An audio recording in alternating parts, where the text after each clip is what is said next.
नमस्कार सांग मैंने जय जगन्नाथ। आज गोटे बहुत सुंदर कहानी गोटे शुणा महाप्रभु जगन्नाथ अद्भुत कहानी। कह जाए महाप्रभु जगन्नाथ निज भक्त को केबे एका छाड़ती नहीं। जो सत्य भक्ति थाए सेठी निजे कालिया ठाकुर पहुँची जाती। आज यही कहानी शुणिले तुम आखिरे लुह आसीज एवं हृदय गोटे शब्द बाहर जय जगन्नाथ।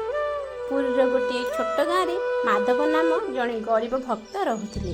पाखरे धन नथिला, भल घर नथिला, किंतु हृदय थिला केवल महाप्रभु जगन्नाथ। प्रतिदिन सकाଳେ से मंदिर बाहर दंडवत प्रमाण करी कहूतिले, हे कालिया ठाकुर, मो पाखरे देवाकू किछि नाही, केवल मोर भक्ति अछि। गाँ लोके ताकू देखि हसुथिले। भक्ति करी कौन मिलिबो? भोक तो भक्ति रे भरिबो नाही। किंतु माधव केबे दुखी हुअंती नथिले। दिन आसिला, पवित्र रथयात्रा सारा पुरी जय जगन्नाथ ध्वनि रे कंपी उठिला। लक्ष लक्ष भक्त रथ टाणिबाकू आसिले। माधव मध्य दूर रथ को देखुथिले। हे प्रभु, मोर शक्ति नाही, किंतु मोर मन तुम रथ टाणिबाकू चाहुची। एहा कहि से आखि बंद करी प्रार्थना करिबाकू लागिले। हठात आकाश रे कला मेघ घेरीगला। भयंकर वर्षा आरंभ है। लोक मैंने दौड़ाकू लगिले, किंतु आश्चर्य, जो माधव दंडामान थिले सेठी गोटे बिंदु वर्षा मध्य पड़ू नथिला।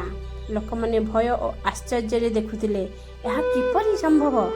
ठीक सेतेबेले महाप्रभु रथ अचानक रहीगला। हजार लोक टाणिले, तथापि रथ आगकू जाऊ नथिला। जड़े वृद्ध सेवक कहले, महाप्रभु काहाकू अपेक्षा करछंती? तापरे जड़े पंडा भिड़ भितरु माधव को डाकिले, तुमे आस, रथर डोरी धर।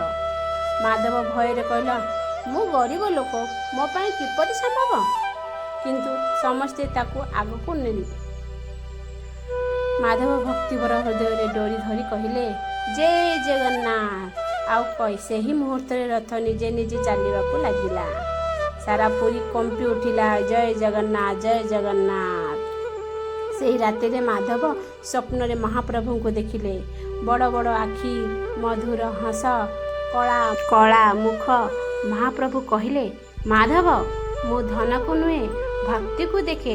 जे हृदय सत्य और पवित्र, सेठी मु सदा वास करे। सकाळे गाँव रे समस्ते लोक माधव को पाद धरी क्षमा मागिले। से दिन समस्ते बुझीगले, महाप्रभु पाखरे धनर मूल्य नहीं, सत्य भक्तिर मूल्य अच्छी। यदि तुम्हें मध्य महाप्रभु जगन्नाथ का सत्य भक्त, तेरे कमेंट रे लेख जय जगन्नाथ। वीडियो टी भल लगे लाइक, शेयर और सब्सक्राइब करने को भूलिबे नहीं। जय जगन्नाथ।